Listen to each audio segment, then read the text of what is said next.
Assalamualaikum warahmatullahi wabarakatuh. Kami dari kelompok 6 akan menjelaskan tentang neraca pembayaran. Slide selanjutnya, Bos. Oke, sekarang yang pertama, neraca saldo. Neraca saldo pembayaran merupakan suatu ikhtisar yang meringkas transaksi-transaksi antara produk suatu negara dengan produk negara lain selama jangka waktu tertentu atau biasanya 1 tahun. Neraca pembayaran mencangkup pembelian dan penjualan barang dan jasa, hibah diri,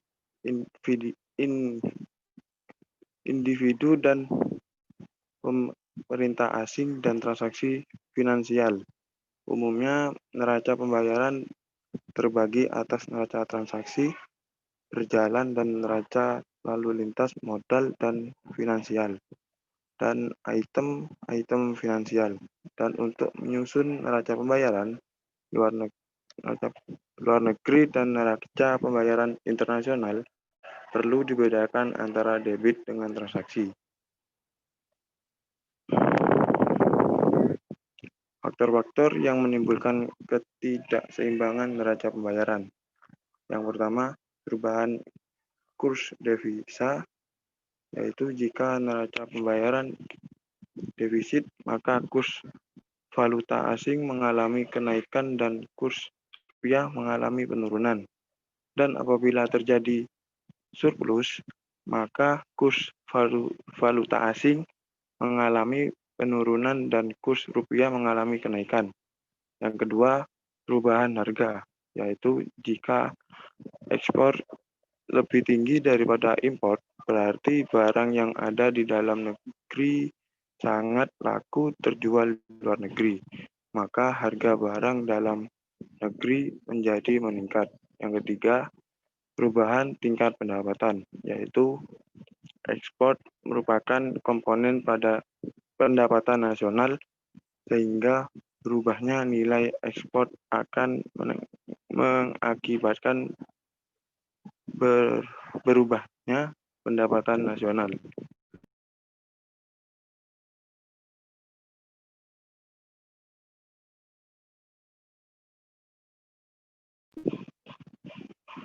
Manfaat neraca pembayaran. Keadaan keuangan yang terkait dengan pembayaran luar negeri. Dengan mencermati neraca pembayaran, kita dapat mengetahui apakah sebaiknya suatu negara menambah impor atau sebaliknya justru harus menambah ekspor. Sumbangan dari transaksi ekonomi internasional terhadap penerimaan negara yang bersangkutan. Yang ketiga, hal-hal yang berhubungan dengan perdagangan luar negeri. Keempat, hubungan ekonomi suatu negara dengan negara-negara tertentu.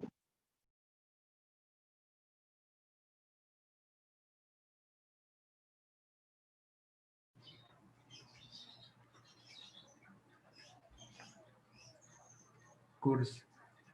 Kurs adalah suatu perbandingan nilai tukar suatu mata uang suatu negara dengan negara lain. Kurs disebut sebagai perbandingan nilai. Artinya ketika kita menukarkan mata uang satu dengan mata uang lainnya, maka akan menghasilkan perbandingan nilai atau harga dari kedua mata uang tersebut. Di suatu negara yang menetapkan sistem kurs tetap, maka perubahan kurs ditetapkan oleh pemerintah. Kebijakan negara secara resmi menaikkan kurs mata uangnya terhadap mata uang asing disebut evaluasi. Namun jika sebaliknya kebijakan pemerintah menurunkan kurs mata uang terhadap mata uang asing disebut devaluasi. Macam-macam kurs. Yang pertama, kurs beli atau buying rate. Kurs beli adalah harga beli mata uang yang dipakai oleh bank dalam penukaran uang asing atau money changer dan para pedagang valuta asing untuk membeli valuta asing. Sebagai contoh, jika ingin menukarkan uang dolar dengan rupiah, maka menggunakan kurs beli. Yang kedua, kurs jual, selling rate. Kurs jual adalah harga jual mata uang yang dipakai oleh bank yang digunakan dalam penukaran mata uang asing dan yang digunakan oleh para pedagang valuta asing untuk menjual valuta asing. Contohnya ketika menukarkan rupiah dengan dolar Amerika, maka kurs yang kita gunakan adalah kurs jual. Yang ketiga, kurs tengah atau middle rate. Kurs tengah adalah penggabungan antara kurs jual dan kurs beli. Hal ini dilakukan dengan cara mencari rata-ratanya, namun kurs ini jarang sekali digunakan. Faktor-faktor yang mempengaruhi kurs. Yang pertama, faktor pembayaran impor. Kegiatan impor barang akan mempengaruhi kurs mata uang di suatu negara, karena pembayaran impor menggunakan kurs beli. Sehingga semakin banyak nilai impor barang, maka semakin banyak juga permintaan terhadap valuta asing, sehingga kurs mata uang lokal menurun. Begitu juga sebaliknya, jika impor barang sedikit akan membuat kurs dalam negeri menguat. Yang kedua, faktor aliran modal keluar atau capital outflow. Capital outflow ini artinya modal negara keluar untuk membayar hutang atau untuk keperluan negara lainnya. Semakin banyak hutang yang dibayar atau keperluan negara, maka mengakibatkan permintaan terhadap valuta asing meningkat dan kurs mata uang dalam negeri menurun. Begitu juga sebaliknya, jika negara menanamkan modal keluar negeri, maka kurs akan menguat. Yang ketiga, kegiatan spekulasi. Semakin banyak kegiatan spekulasi valuta asing, maka yang dilakukan oleh spekulan maka semakin besar permintaan terhadap valuta asing. Banyaknya permintaan terhadap valuta asing akan memperlemah kurs mata uang lokal terhadap mata uang asing. Hal-hal yang mempengaruhi kurs. Yang pertama, perbedaan tingkat inflasi. Perbedaan inflasi sangat berpengaruh pada kurs pertukaran mata uang asing.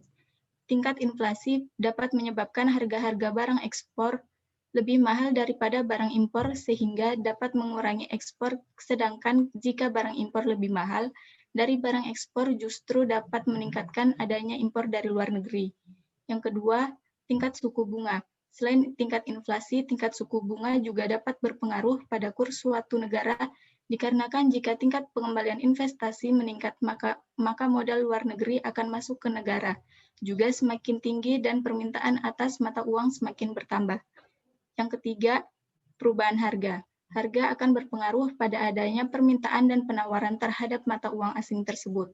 Jika harga barang dalam negeri dijual relatif murah, maka akan menaikkan ekspor, begitu juga sebaliknya. Keempat, perubahan daya beli masyarakat. Dengan kondisi kurs juga dapat dipengaruhi oleh kemampuan daya beli masyarakat. Dengan masyarakat membeli atau menggunakan produk dalam negeri akan meningkatkan keinginan masyarakat untuk mengimpor dan juga akan menaikkan ekspor. Yang terakhir, kestabilan politik dan ekonomi.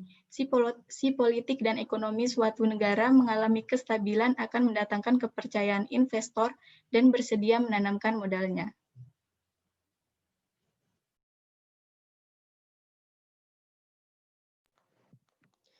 Kebijakan pemerintah dalam ekonomi terbuka. Dalam perekonomian terbuka, masalah yang dihadapi suatu negara menjadi lebih rumit, dan kebijakan yang perlu dirumuskan dan dilaksanakan pemerintah perlu dipikirkan dengan lebih baik. Dalam perekonomian tertutup, hanya ada dua masalah yang dipikirkan pemerintah dalam merumuskan kebijakan ekonomi, masalah pengangguran dan masalah inflasi. Dalam perekonomian terbuka, di samping memperhatikan masalah tersebut, harus pula memperhatikan efek dari kebijakan pemerintah yang dirumuskan terhadap neraca pembayaran dan kestabilan kurs pertukaran. Defisit dalam negara pembayaran akan menimbulkan efek buruk terhadap kestabilan kurs pertukaran. Pada akhirnya, kedua masalah itu akan menimbulkan efek buruk kepada masalah pengangguran dan kestabilan harga-harga. Permasalahan perekonomian terbuka. Masalah yang dihadapi oleh suatu perekonomian terbuka akan terbentuk salah satu dari 4 masalah tersebut. Yang pertama, masalah pengangguran, tetapi terdapat surplus dalam neraca pembayaran. Yang kedua, masalah inflasi, tetapi terdapat surplus dalam neraca pembayaran. Yang ketiga, perekonomian menghadapi masalah pengangguran, dan di samping itu menghadapi masalah defisit dalam neraca pembayaran. Yang keempat, Perekonomian menghadapi masalah inflasi dan di samping itu menghadapi masalah defisit dalam neraca pembayaran.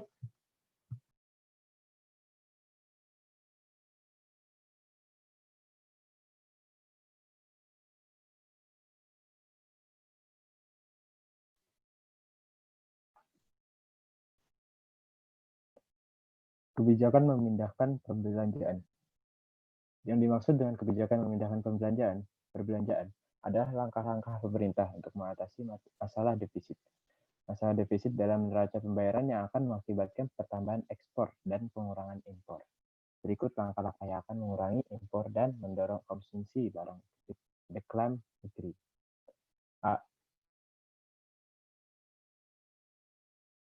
Melakukan batasan impor. Ini dapat dilakukan dengan menaikkan pajak impor. Di samping itu dapat pula dijalankan dengan menggunakan kuota dan melakukan kampanye cinta produk dalam negeri. B. Menekan atau mengurangi penggunaan valuta asing. Pemerintah melalui Bank Sentral mencatat penggunaan mata uang asing. Masyarakat dan para pengusaha harus menerangkan tujuan mereka membeli valuta asing. Pemerintah lebih mengutamakan penggunaan valuta asing untuk keperluan impor barang keperluan, bahan pokok, dan bahan mentah sektor industri dan tidak mendorong usaha mengimpor barang-barang mewah. C. Menurunkan nilai mata uang, devaluasi. Langkah ini menyebabkan barang impor lebih mahal sehingga frekuensi impor, sebaliknya barang ekspor menjadi lebih murah di pasar luar negeri, mengakibatkan perintah ekspor meningkat. Langkah-langkah yang akan menambah ekspor sehingga menambah penerimaan valuta asing. A. Memberikan insentif fiskal dan moneter untuk menambahkan kegiatan dalam produksi barang ekspor. Insentif ini antara lain adalah membina kawasan perusahaan dan kawasan bebas pajak, free trade zone. Memberikan kemudahan pinjaman atau memberi subsidi ekspor. B. Mewujudkan kestabilan upah dan harga tambahan ekspor sangat tergantung kepada kemampuan ekspor negara untuk bersaing di luar negeri. Salah satu faktor yang menentukan kapasitas bersaing adalah biaya produksi yang rendah. Untuk memastikan agar biaya produksi tetap rendah, upah dan harga-harga barang dalam negeri perlu distabilkan. C. Menurunkan nilai valuta. Seperti diterangkan di atas, menurunkan nilai valuta bukan saja akan dapat mengurangkan impor, tetapi juga akan menambahkan ekspor.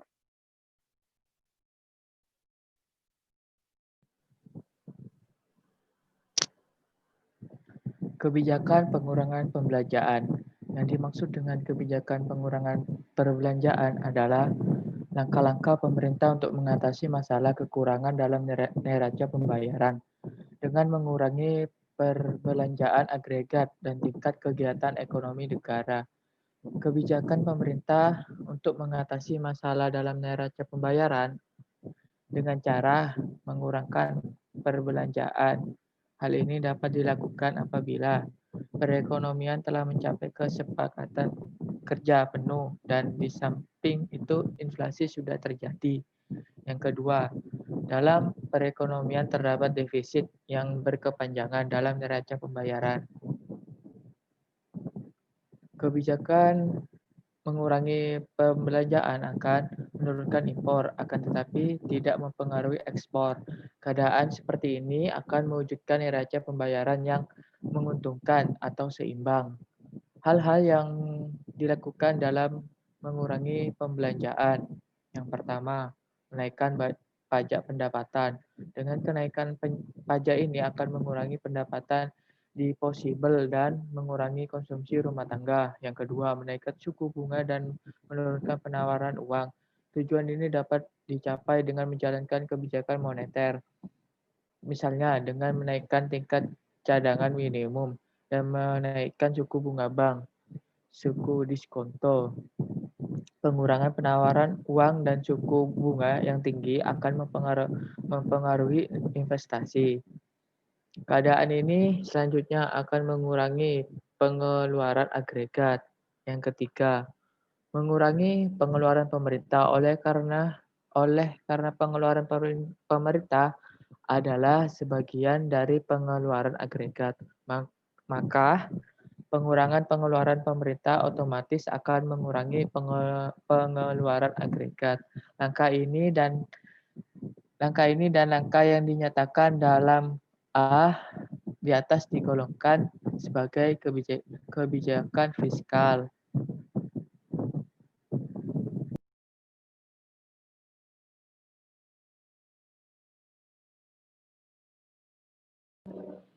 Devaluasi, penurunan nilai valuta. Devaluasi biasanya dilakukan oleh negara-negara yang menjalankan sistem kurs pertukaran tetap. Devaluasi adalah tindakan pemerintah yang menurunkan nilai mata uang terhadap valuta asing. Efek-efek yang mungkin ditimbulkan oleh devaluasi adalah A. Ekspor akan bertambah karena di pasaran luar negeri ekspor negara menjadi lebih murah. B. Impor berkurang karena barang luar negeri menjadi lebih mahal. C. Kenaikan ekspor dan mengurangi impor akan memperbaiki neraca pembayaran. D. Pendapatan nasional akan bertambah karena ekspor naik, pengangguran impor menaikkan pemerintah produksi domestik. Kenaikan yang diakibatkan oleh ekspor naik dan pengurangan impor menaikkan permintaan produksi domestik, mendorong investasi. Mungkin inflasi berlaku yaitu apabila kenaikan harga barang-barang impor akan mendorong kepada wujudnya kenaikan harga barang produksi dalam negeri. Inflasi juga berlaku apabila devaluasi. Devaluasi dilakukan ketika perekonomian mengalami kemakmuran yang tinggi. Ini disebabkan karena kenaikan ekspor dan perkembangan kegiatan ekonomi yang lain yang diakibatkan oleh devaluasi akan menaikkan upah buruh dan harga-harga. Oleh karena pemerintah yang berlebihan. F. Di luar negeri mungkin negara-negara lain melakukan langkah balasan dengan menggunakan halangan perdagangan impor yang dikarenakan ke atas ekspor negara yang mendevaluasikan valutanya atau dengan melakukan devaluasi. Syarat-syarat devaluasi. A. Ekspor negara itu elastis hanya dalam keadaan ini hasil penjualan ekspor bertambah. Apabila permintaan luar negeri ke atas barang ekspor negara yang mendevaluasikan valuta tidak elastis, devaluasi akan mengurangi hasil penjualan ekspor. B. Permintaan impor negara itu adalah elastis. Apabila permintaan impor elastis, devaluasi mengurangi jumlah impor dengan tingkat yang lebih tinggi dari penurunan nilai mata uang. Maka pengeluaran ke atas barang impor akan menjadi lebih kecil dari sebelum devaluasi. C. Di dalam negeri tidak berlaku inflasi. Apabila devaluasi mengakibatkan inflasi di dalam negeri, barang ekspor dan barang buatan dalam negeri akan mengalami kenaikan harga. Apabila tingkat kenaikan lebih besar dari tingkat devaluasi, pada akhirnya harga ekspor menjadi lebih mahal dan barang impor lebih murah dari sebelum devaluasi. Pada akhirnya negara itu memperoleh sembarang keuntungan dari devaluasi. D. Negara lain tidak melakukan reaksi balasan dan melakukan devaluasi pula. Apabila negara lain melakukan tindakan yang sama, devaluasi tidak akan memberikan sembarang efek kepada neraca pembayaran dan perekonomian negara.